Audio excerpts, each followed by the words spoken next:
What is up mga par? It's your boy Cian, back at it again.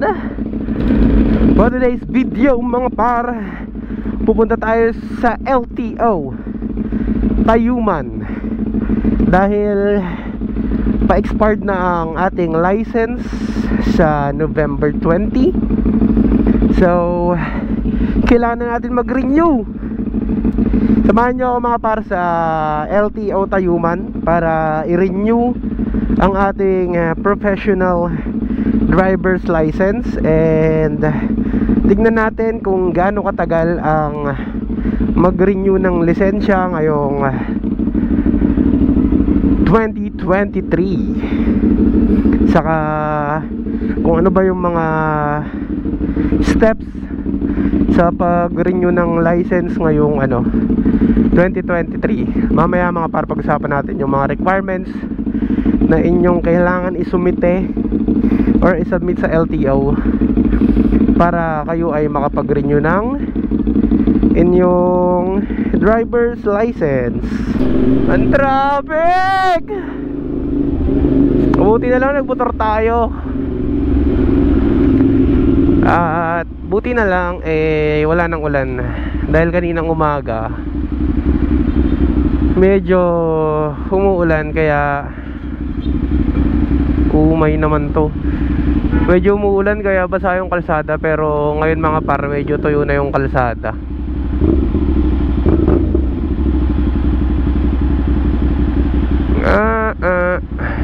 Where you going, bro? May nakaharang eh, oh. Medyo tuyo na yung kalsada mga par, so nag-decide ako na magmotor na lang dahil malamang sa malamang ano pa bang i-expect mo sa Metro Manila? Lagi namang traffic. Kaya mag-i-inlex na tayo mga par, dahil kung mag-MacArthur pa ako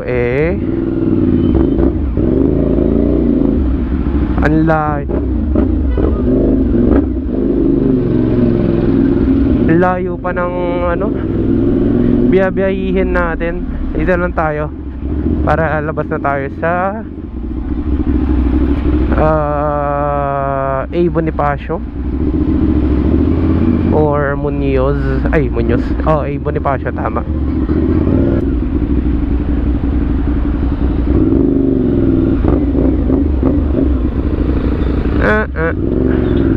Alex Gaming para mabilis ang biyahe.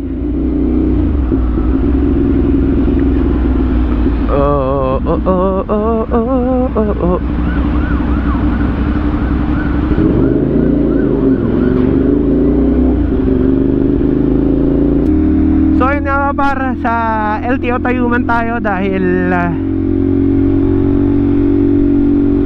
may kailangan na naman akong kunin sa University of the East Recto, Manila.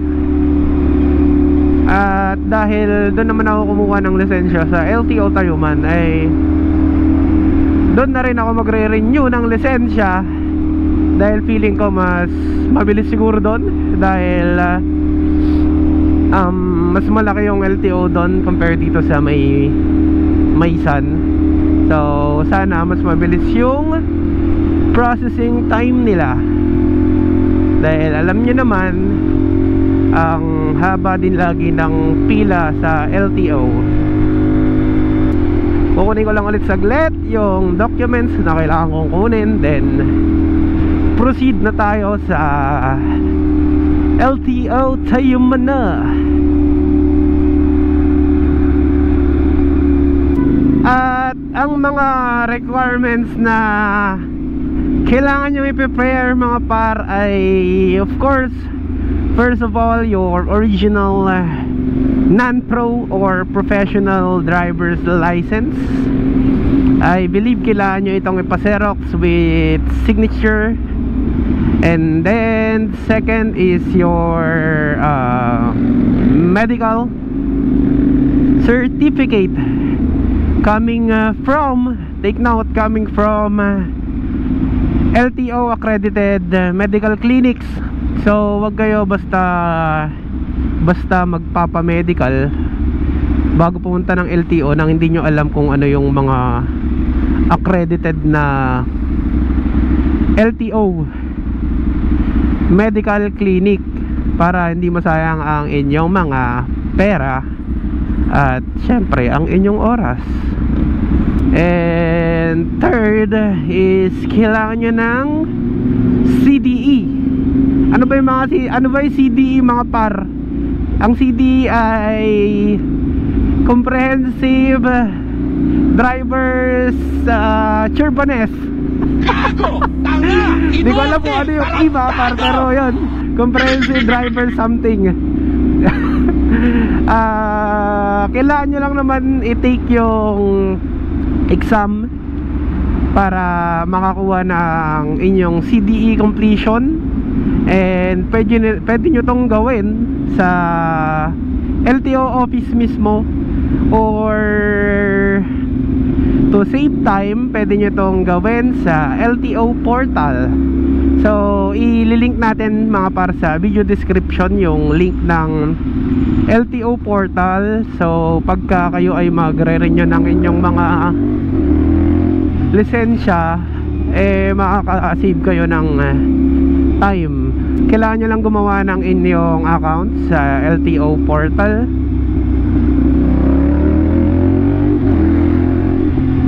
And then ayun, magsa-sign up kayo. Kailangan nyo ng email and then password. Then dun din kayo magte-take ng exam for your CDE certificate yon na kayo ay nakapag-exam na at pumasa sa exam for your driver's license renewal. Tapos pag kayo ay hindi sure or feeling nyo hindi kayo papasa katulad ko, feeling nyo hindi kayo papasa dun sa may exam, pwede nyong i-take muna yung e-learning doon kung saan guide nyo siya or reviewer nyo siya para dun sa mga possible na questions dun sa exam. Alright mga par, malapit na tayo sa UE. At hinabol ko lang yung break time nila dahil may break time dito ng 12 noon. So para hindi na tayo maghintay hanggang 1 PM, dito na tayo ng 11 AM. So makukuha na natin agad yung documents na kailangan natin. And then makakapag-proceed na tayo sa LTO.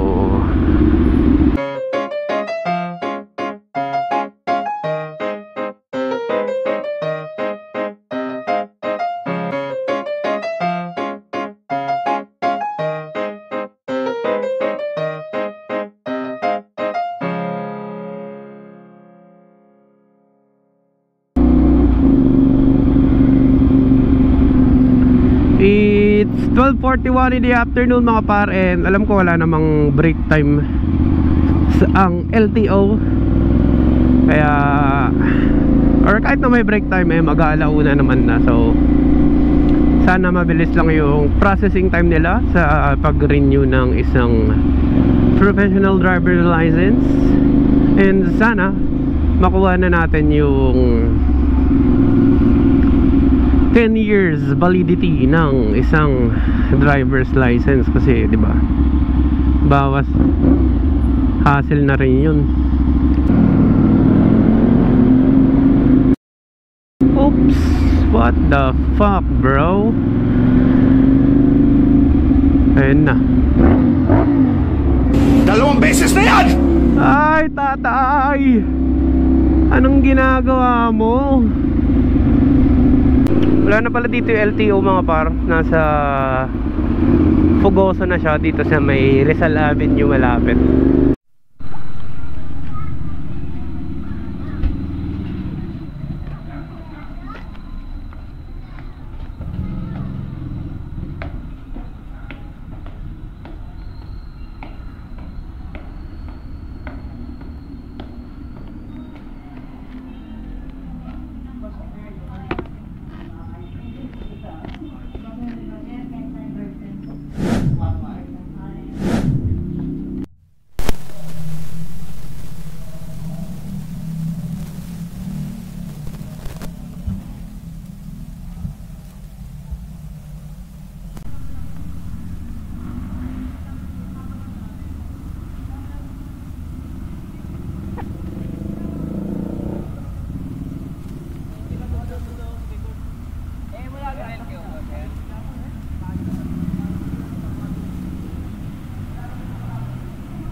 okay na mga par, nakapagpa-medical na tayo. And kompleto na tayo ng requirements. Pasok na tayo sa loob mga par. Let's go! One eternity later. Yan mga par, nauna natin yung license natin na valid for 10 years. So yan na, tagal, 3 hours ata tayo dito naghintay. So let's go. Yo, na okay na mga par, nakuha na natin ang driver's license natin na valid for 10 years. Let's go. Mag-expired siya November 2033. Grabe mga parang tagal natin. Ang tagal pa rin nung processing time. Pati pag magre-renew ka ng license sa LTO. Dumating tayo doon ng 1 PM at natapos tayo ng 4 PM. So inabot tayo ng 3 hours sa ating pagre-renew ng ating lisensya. Pero worth it naman yung 3 hours na yun dahil valid na for 10 years ang ating lisensya.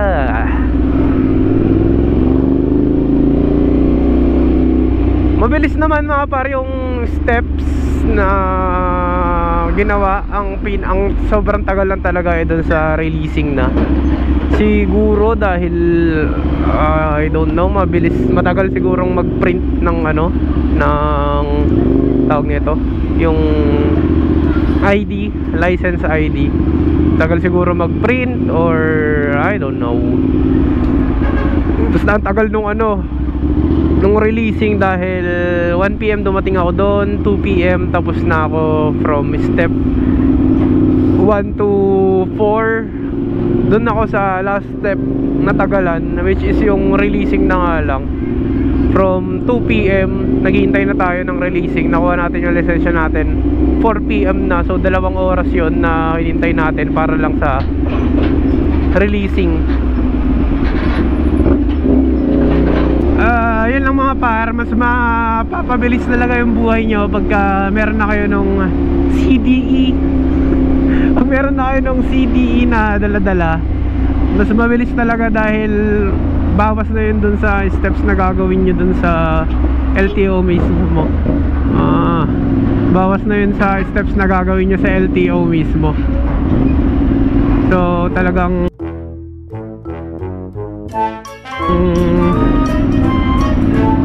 save time pagka pupunta kayo ng LTO. Better na dala-dala nyo na yung CDE, saka meron na kayong medical certificate. Kanina bago ako pumasok ng LTO, nagpa-medical na ako sa labas para hindi na tayo labas-pasok sa LTO at isang dire-diretsong process na lang. So pwede nyo naman gawin na sa ibang araw kayo magpa-medical, then take nyo yung exam sa LTMS portal ng LTO, and then bago kayo pumunta sa LTO para by that time kompleto na yung requirements nyo mga par.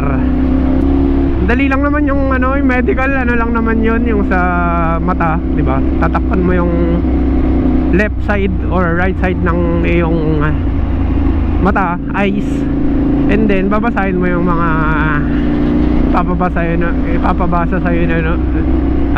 ipapabasa sa'yo doon nung physician. So saglit lang yon.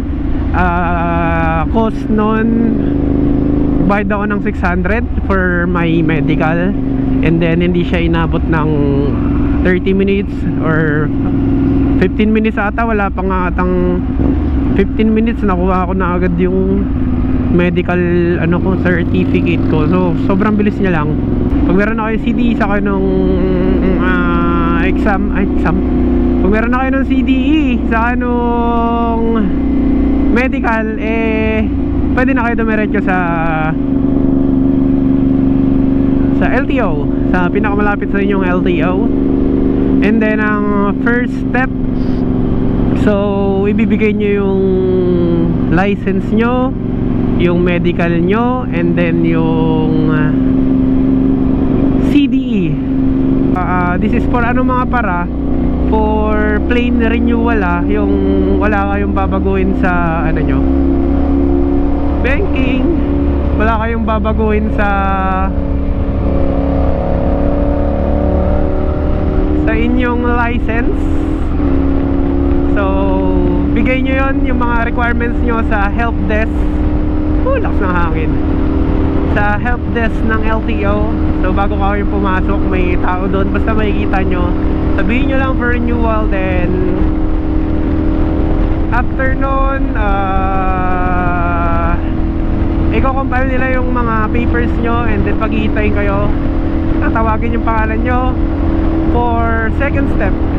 Ang second step is magbabayad kayo sa cashier ng 585 for renewal of your license.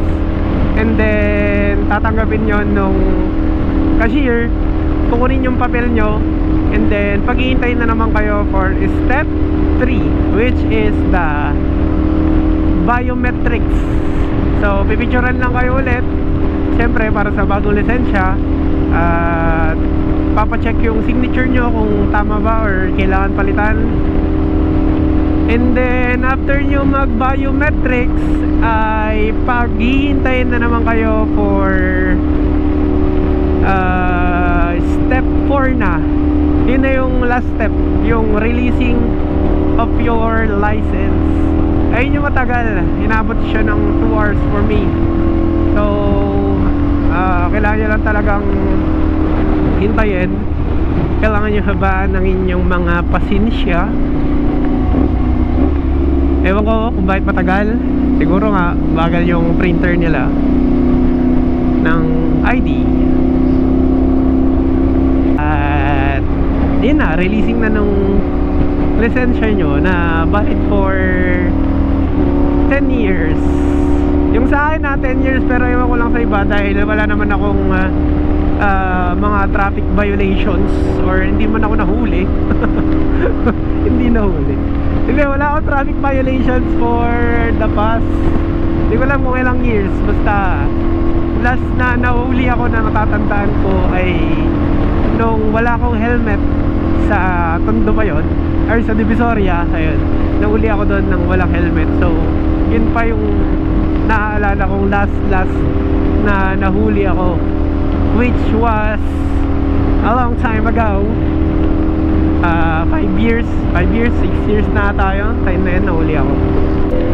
Si Tropa. Sheesh!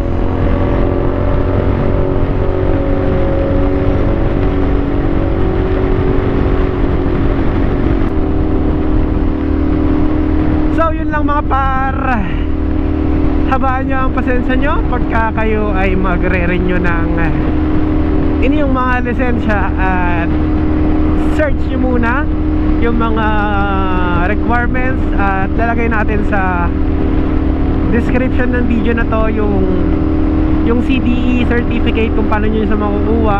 May e-learning doon, pwede muna kayo mag-review bago nyo i-take yung exam. So that would be all for today's video mga par. Last 5 na ng hapon, and very productive day dahil dami natin nagawa ngayon kahit tayo ay dinatrancazo. So until the next video mga par, this is your boy Sian. Let's go!